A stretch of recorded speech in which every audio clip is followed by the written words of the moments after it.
Welcome to Branding the Beltway. I'm Stacey Piper, a 25-year government marketing expert and the host of the podcast that helps you level up your B2G marketing game with actionable insider tips and real-world case studies. If you're in the business of doing business with the government, you're in the right place. Each episode delivers straight-to-the-point strategies from senior marketing leaders familiar with navigating the unique world of GovCon. In each episode, we'll first explore that month's topic on a macro level, talking strategy with CXOs. Then we'll deep dive into the same topic on a micro level, examining the practical approach of development and implementation. We're talking brand awareness, content strategy, and the campaign tactics that actually move the needle. Whether you're a CXO, a growth strategist, or a marketing practitioner looking to strengthen your federal position, Branding the Beltway is your essential resource for driving results and winning more contracts. Let's connect strategy to execution and position your brand to win. To the next episode of Branding the Beltway, we're going to be talking about account-based marketing for government contractors today with Allan Rubin, the Vice President of Segment Marketing for Granicus. Granicus provides customer experience solutions that help governments at all levels maximize efficiency, improve service delivery, and foster engagement with the communities they serve. Welcome, Allan. Hey, Stacey, how you doing? Great to be here with you. Good. Can you tell us a little bit more about yourself and your background? Yeah. So as the Vice President of Segment Marketing for Granicus, I'm responsible for our campaign and go-to-market activity around multiple different segments: federal, state, local government, education, and special districts, both in the U.S. and some areas abroad as well. And I've been in the business to government marketing space for probably about 20 years now. In various leadership positions with companies of all sizes, from startups up to Fortune 50 companies, both in and out of the channel. I've worked with services, products, comprehensive IT solutions across all of those different segments. And prior to that, I had a fair amount of experience in the business-to-business marketing world as well. So been around for a long time and really happy to be here with you, hopefully sharing some insights. That's great, Allan. Your experience is going to be perfect for talking account-based marketing at all levels. So I wanted to jump right in. First, I wanted to really examine account-based marketing from a macro lens, with you speaking, as you do, I'm sure, day in and day out, with business stakeholders and business executives. How would you define account-based marketing in the context of marketing to government agencies? But to me, it's really a strategy around which you direct marketing resources to engage a specific set of target accounts and really try to surround them and penetrate either one account or a group of accounts, the ones that are the most important to you. And it really involves making sure that you're targeting within that organization all the different various buying centers, the personas, the influencers within that account. So to me, it's a logical extension of how many government contractors pursue their public sector business, whether they're working through sales or business development teams or capture teams or going after individual contracts or selling through the channel. There's always going to be some subset of highly valued accounts that they're going after. And account-based marketing is really a strong strategy to get them aligned to going after those accounts that are must-win for them. I love that. I love it because, you know, if marketing is coming up with a go-to-market strategy that is different from what the company is already doing, they could meet a lot of resistance, more resistance than they already do generating the content and getting the buy-in that they need. And so it sounds like ABM is a really great marketing strategy to have so that everyone's rowing in the same direction. Yeah, I think ABM really requires very close alignment and collaboration between the marketing organization, the sales organization, business development. Anybody that is customer facing could be involved in your ABM strategy. So um, when you approach it, it kind of provides a bit of a forcing function and a methodology to encourage that. Sounds like there are many different ways to approach it. Are there some tips you can give on different constructs? Yeah, I think the constructs, well, first of all, I'll say you're absolutely right in that it is generally going to be very customized. We're talking about going after those top targets, top customers that are the must wins. They're the ones that are going to make or make your business strategy or your year or maybe your next couple of years. If you're a government contractor and you're pursuing a contract that may or may not make or break your business, right? If you get into the right programs or win the right contracts. So every ABM strategy and campaign is likely to look a little different from others. That said, I recommend putting together a framework so that you can kind of figure out what's within scope of what your organization can do. And it's something that can help you guide the decisions on where you want to invest, because you don't want to try to start from scratch every time you do it. I think about it in terms of three primary tiers with an ABM strategy, and I think this is fairly common across the marketing world. So the three buckets that I would think of are one-to-one ABM, one-to-few ABM, and one-to-many ABM. And just hitting those real quickly, one-to-one is where you're focused on an individual strategy for a single target account, or maybe a very small group of maybe 1 to 5 agencies that exist within a department, or maybe organizations that are in different places but have similar objectives. Again, these are your top must-win P&L altering accounts that you've got to pull out all the stops for, and you want to be as customized and targeted as possible. The level below that I would call one-to-few ABM, where it's still very targeted, but kind of scales to a slightly larger group. So you're thinking maybe 5 to 25 accounts or 5 to 50 accounts. Typically accounts that all share common characteristics or pain points. They're kind of unique to them as a cohort. Maybe they're going to approach their purchasing or their decision making in a similar way, but it's not quite as targeted as that one-to-one. And then at the top of that, or the bottom of the pyramid, depending on how you look at it, would be a one-to-many approach. This is going to be more programmatic, lower touch, less customization, generally a little more automated and digitized, where you're trying to reach anywhere from 25 or 50 to potentially in the hundreds of accounts. And this is where it gets a little bit murky. It may look a little bit more like a more traditional marketing campaign, but there's still some levers you can pull within an ABM strategy to get a little more targeted while still staying at scale. Excellent. And for that one-to-many, in what circumstance in B2G marketing are you really targeting that number of accounts all at once? Yeah, I'd say when you're trying to reach a larger group of accounts that all have interest in a common topic, or maybe are trying to solve a similar challenge. I'll give you an example that we have used on the local government side of things, where we have some offerings that are very dependent on state legislation that will affect localities, right? So state passes a regulation or something that the cities and towns and counties have to all comply with. It may be around accessibility. It may be around short-term regulations or short-term rental regulations.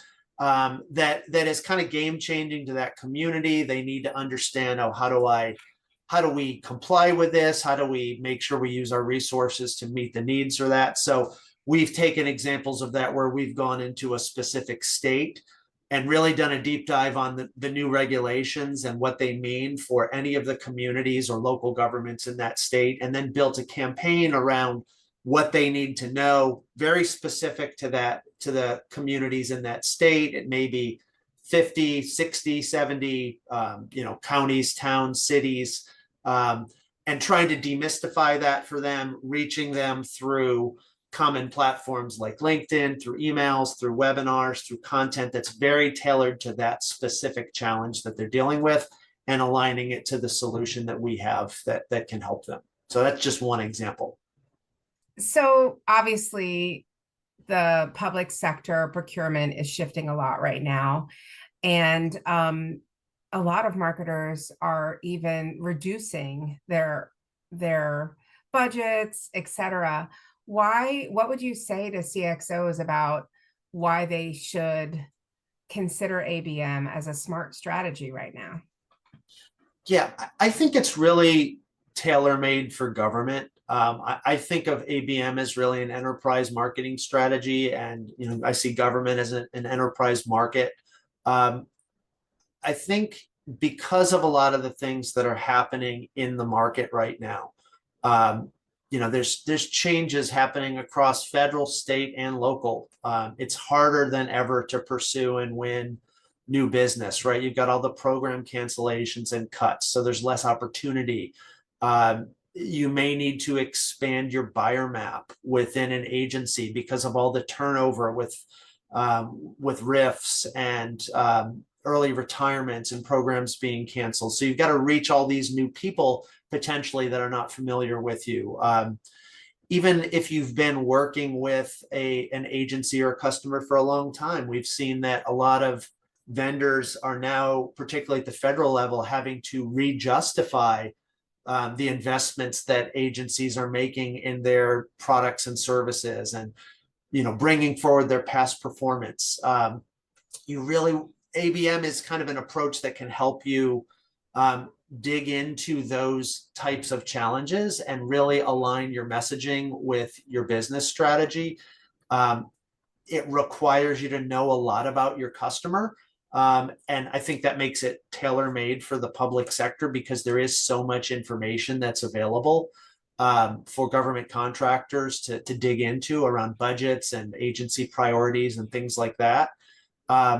It also kind of forces you to concentrate your resources around those must-win deals and accounts. So if you are spending less money, or you've got those opportunities that you absolutely have to win, it's kind of a forcing function to make you kind of direct your marketing resources in the smartest way possible in those areas. And I would also just say, if you're looking for kind of a land and expand strategy, where maybe you're working, you have a customer base within one department or one agency, and you're trying to reach other agencies or offices that are overlapping or within that same organization, ABM is a really good approach to consider how you can build on those successes and those relationships and the past performance that you may already have within that organization. So a lot of reasons why I think it makes sense for CXOs in the public sector, or who are targeting public sector customers, to consider. And then I also like the notion that in times like this, when people are changing jobs, the priorities are changing, people, meaning the government buyers and decision makers, right? This ABM approach and highlighting the work you're doing across the agency, or even across similar agencies with similar missions and priorities, is actually a way to reintroduce yourself and prove that you're aligned to their mission and that you understand the way that agency works. So I think that really makes sense. So yes, if you may already have a long history with one customer, you've got relationships within that organization, you have past performance to lean on, it's a great place to consider how can you use an account-based marketing strategy to really amplify and extend the success that you've had, to showcase that you really know what's happening within that organization, to leverage the relationships that you have, to try to get attention from more people that may not know where you sit or may not be aware of the successes you've had with that organization. I'd say for obviously people that are in this world, you know, a lot of this is not new. There's no magic to this, right? It's not.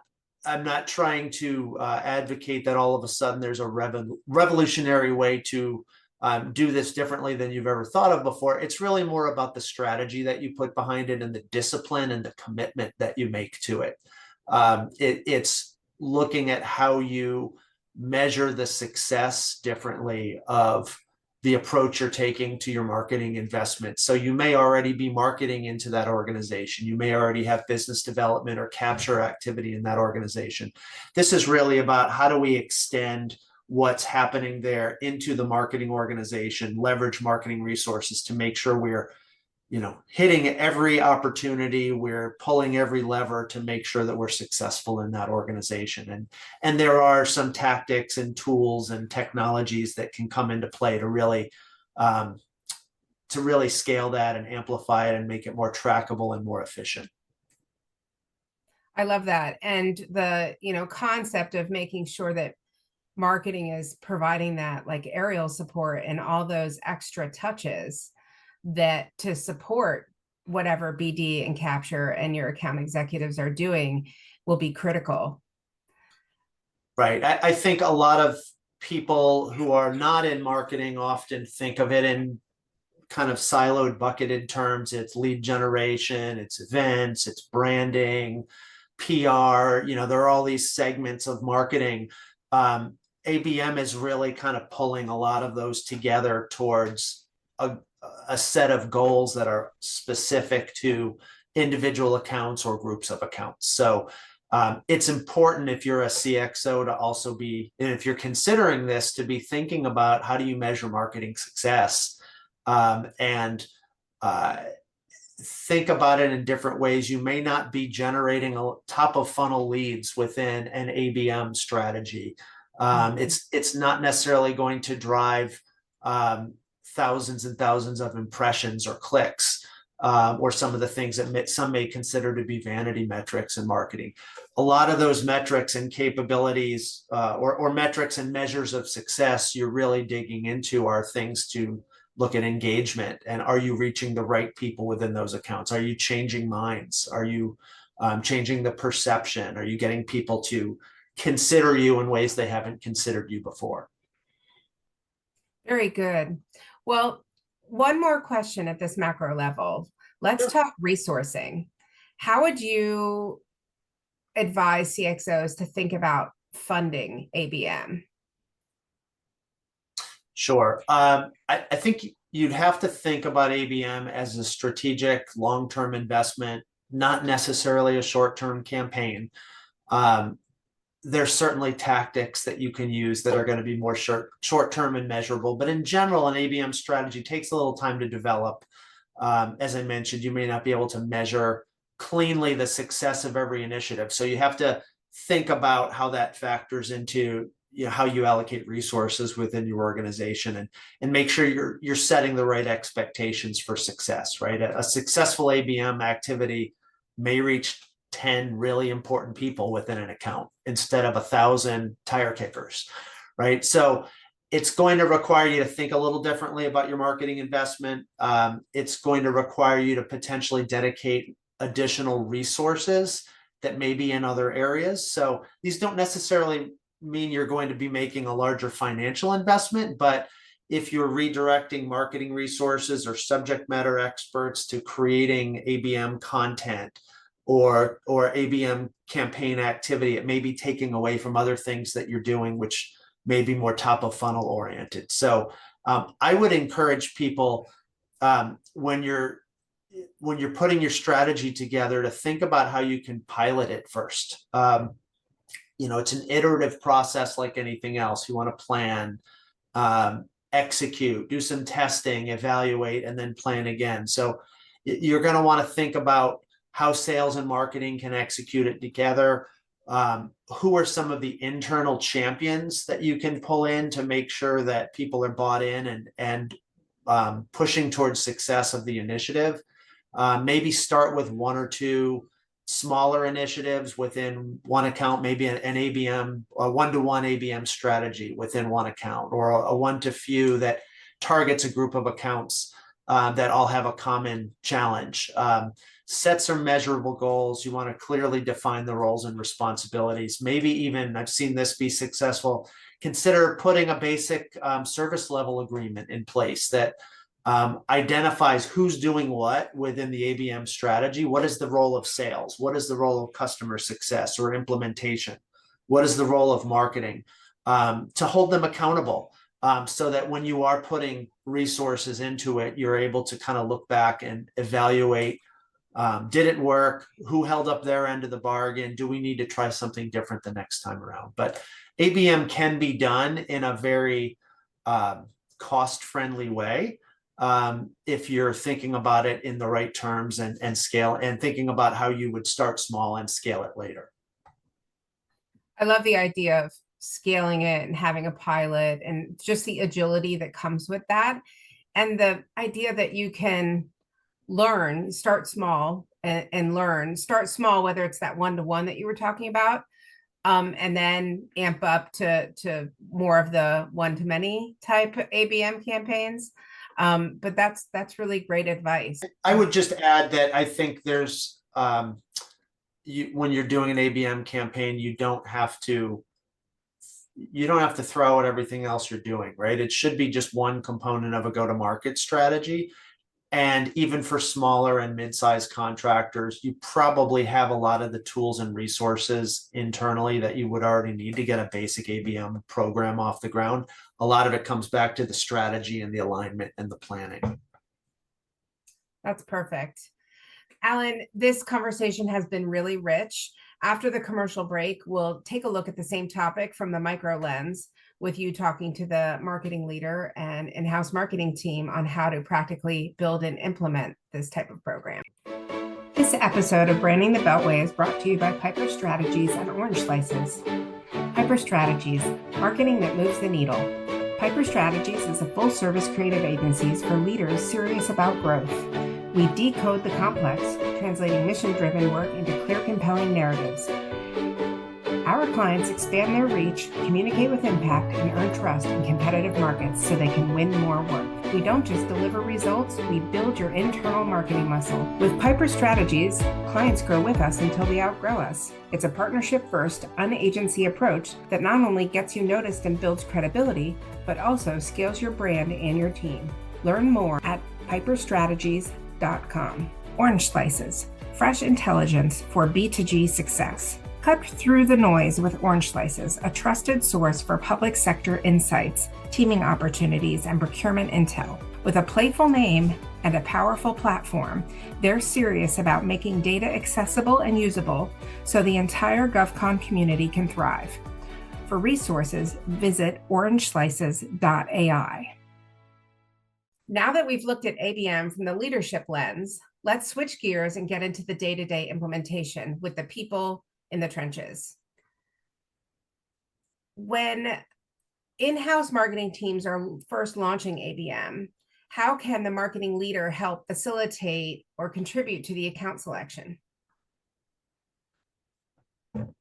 Great question. I would say this starts with looking at your customer data and making sure that you're working closely and aligned with your sales or business development team. You'll want to start by analyzing your current pipeline, right? Looking at what are the deals that are significant enough to justify investing in this, which are the ones that are going to make or break your year. Are there any renewals that are at risk, or organizations in your target list that maybe have gone through significant turnover or strategic changes? Obviously, that could describe a lot of our federal civilian environment right now. You're going to want to think about the sales plans to see which net new accounts are potential major additions that you would want to target. Think about, are there any relevant trigger events that are coming up that would increase your likelihood of success or urgency within those specific accounts? It could be pending legislation changes, or recent or upcoming RFIs or RFPs or sources sought notices, anything that would signal that an account may be in market, maybe leadership changes, new policies or budget shifts or new programs being launched? Are there upcoming renewals? Is there a competitor? I've seen this quite a bit with ABM, where a competitor is exiting the market, or a competitor is potentially struggling, or just had, a breach or something that that has caused people to kind of take up and question, what's going on with that company. Maybe they've lost key staff. If you have upcoming presentations, orals, proof of concept pilots, demos, things like that, you could build ABM around those. And then you're going to want to collaborate with sales leadership to determine which of those are going to benefit the most from an ABM approach. Do you have a story that's going to resonate with those customers? Do you have a high likelihood of winning based on past performance or your existing relationships? Do you have clear differentiated messages to bring in? Then you'll want to think a little more tactically about, do you have existing content assets or subject matter experts, tools and resources that you could use, or you're going to have to build those from scratch, right? Because that's going to add to the cost and time that's involved. Can you clearly define the groups of customers and personas that you want to go after that have those similar needs and use cases and pain points? Do you have any intent tracking that would kind of give you a sense of what those customers are interested in when they've engaged with you in the past? And, thinking about the time horizon, when do you need to impact different personas across the campaign based on where they are in the buying journey and where you are in your selling process? So those are a lot of the considerations that come into play. That is a lot of considerations to make. Yeah. I'm wondering, you've mentioned how targeted and personalized this can be, and the level of customer intimacy that the account team can inform the marketing team. And you talked about buyer personas, and I don't know if everyone knows what a buyer persona is, or even how to build one and how often to refresh them, etc. Can you talk a little bit about that? Yeah, I think of personas as kind of a construct or an approximation of what a buyer or an influencer would look like. What is their role? What is their title? How much experience do they have? What keeps them up at night? What are their responsibilities on a day-to-day level? An IT persona, which many of us target, is going to have a very different set of concerns and careabouts and pain points than a program manager or a communications officer or public affairs officer, or maybe somebody that is running a customer service or customer experience center within a government agency. So you want to think about, and there are processes that you could spend a whole session just on building personas and targeting personas. There's processes around how you kind of identify and build those personas out and come up with a strategy for what they care about, how you want to talk to them, right? It's a really tricky time right now because of all the rifts and the program cancellations and retirements, a lot of musical chairs happening in the government. So it's important to kind of think about, who are you targeting, whether it's by job function, by title. Ideally within your target accounts, the individuals that you're targeting by name. There's a lot of places you can go to find that information, starting with your existing customers, asking them, making sure that you're interviewing the people internal to your own organizations, your sales reps, your BD personnel, maybe customer success, implementation, product management are all people that are interacting with customers. Looking at your CRM, whether it's Salesforce or another one, HubSpot, to kind of look at who's been involved in past deals, what are their roles, what are their titles, what are their job functions. Looking at things like LinkedIn and agency pages and individual profiles. Of course, there's third-party tools like Leadership Connect and GovWin and Navigator. You can do market research. You can attend industry days, attend events, see who's speaking on what topics, and really digging into agency websites to get a sense of who the responsible parties are. So So kind of it's a marriage of those individuals that you already know, using personas to approximate the people that you don't, and then doing the research to make sure you've got as many of them in your database as possible. That's excellent. You've mentioned the alignment internally across teams, with sales and BD and marketing. And then, I know that in your experience, there's also potentially external collaboration and alignment that has to happen with teaming partners or technology partners. Are there any tools or platforms or workflows that you would say are ideal or even mandatory for an ABM campaign to be successful? Yeah, this is where it can get a little bit head spinning, because there's so much technology out there and tools and platforms. It doesn't have to be rocket science. You can certainly get very, very sophisticated with ABM strategy, but if you can't do that, it doesn't mean ABM won't work for you. You just have to kind of set your objectives and your expectations appropriately. I would say some of the core capabilities and tools that most marketing teams will either have available or will maybe be exploring in one way or another. A CRM system like a Salesforce or HubSpot or Microsoft Dynamics, where you're managing your lists.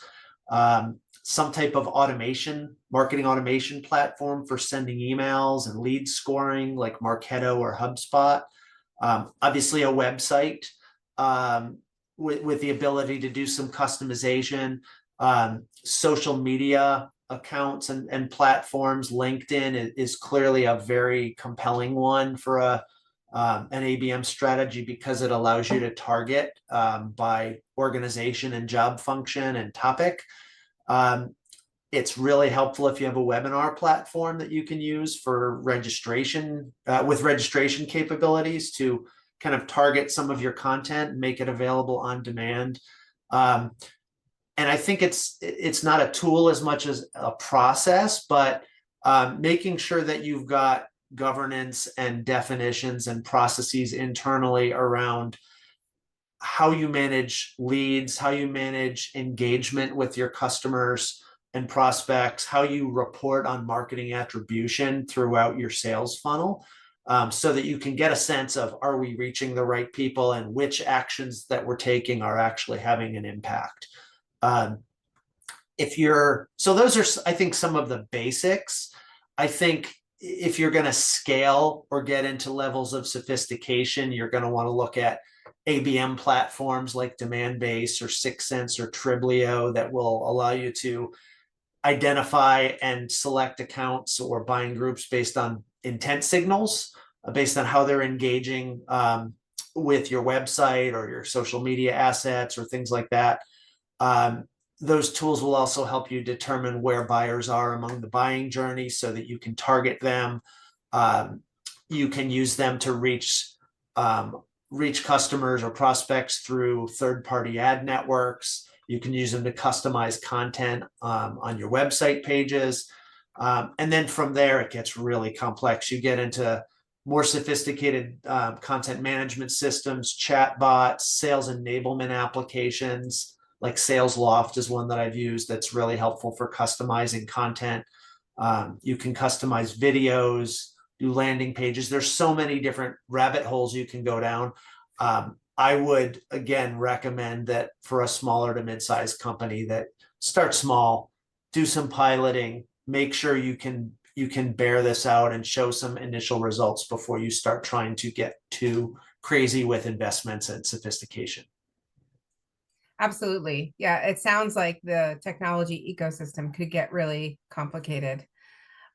So to close out this kind of implementation talk, I'm just wondering if you have a last piece of advice for a marketing department or individual contributor who's just starting out with ABM. Yeah, I'll reiterate it again. Start simple. Again, I just threw out a whole laundry list of things you could invest in. And I think I would advise people to think about low-hanging fruit, right? Think about who you could go after without a massive diversion of resources or massive investment. Just a simple plan to think about would be connecting with your sales team to target one, maybe a handful of top target accounts. You want to get clear agreement on who they are, what you're trying to accomplish, how you're going to measure and track success. Make sure you've got a true collaborator within your sales or business development organization that can be your internal champion on this as a program, and not fight you throughout the process, because you will get that sometimes. If you don't have that agreement up front, you'll get into the, oh, we just did this initiative, but it didn't generate enough leads for me. Oh, well, you know what, let's go back and look at what we agreed to. That wasn't part of what we said we were going to do, right? You do the research, as we talked about, to identify the right personas, the messages you want to get to each persona, the cadence of activity, define that messaging, put it in writing for the overall account as well as for each specific target. Make sure you need to build out that target list. Who are we trying to reach within the account? I would advise people, and this is something I've done in a couple of different organizations, even very small ones, kind of start with building out a quick asset library for that account. Maybe it's an intro video that you create where you're just talking about how you think you can help them and why their mission is important. You can create and record an on-demand webinar. Use your best subject matter experts. Bring in something so you don't have to worry about promoting it. You're just doing it as something that you can do very quickly with a subject matter expert. You can then create that into a series of blog posts and social media posts and emails, maybe a piece of collateral that's specific to that account. If you've got case studies that are relevant to that account, you can pull them together. Then put it all in one place, maybe a trackable landing page or a microsite that you can use to drive people from that account there. And then you're going to focus on driving traffic, email, LinkedIn ads, organic social posts, maybe call campaigns, working with your sales team to make sure they're pushing that message out and that destination out to people within the account. That's I think a really low-hanging fruit place to start, that a lot of people can do without a lot of investment. I love that. And I love that we got to wrap up this part of the talk with actionable tips. And I think the timing of this episode will be really perfect, because hopefully our in-house marketers are doing their planning for fiscal year 26, and they can start the year off strong when everyone's still focused and motivated with a great ABM pilot. Thanks so much, Allan, for coming on the show and sharing your wisdom and experience. Thanks for having me, Stacey. Always great to talk to you. Thanks for tuning in to this episode of Branding the Beltway. If you're looking for an outsourced marketing partner or fractional marketing leadership who truly gets the GovCon sector, Piper Strategies is the team to know. We're not just here to deliver, we're here to empower. For resources or to inquire, visit piperstrategies.com.